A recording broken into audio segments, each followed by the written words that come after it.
Hi guys! So ito ipakikita ko sa inyo. Meron akong nabili sa online. So ito napakalaking tulong nito lalo ngayon tag-ulan at sa mga nauwi ng gabi na at madilim ang daan.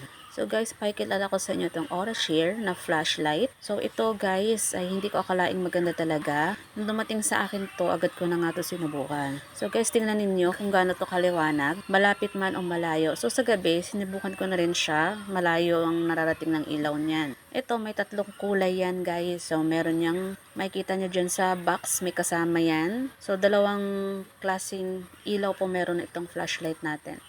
Meron siya dun sa gilid. May kulay pula po yan guys. Tapos kapag may emergency light, meron din siya. So guys, ito, meron siyang iba't ibang kulay na pwedeng ilagay. May blue, meron ding green, at meron ding red. Pwede siya guys sa mga lalo kung mga nakabike. Kung makikita nyo yan guys, pwede nyo isabit yan sa inyong bag kasi meron talaga siyang sabitan sa dulo. Kung makikita nyo, meron siyang USB port. Pwede nyong gawing power bank. Yes guys, flashlight na pwedeng power bank. Pwede yan mga mi. So ito, sinubukan ko na.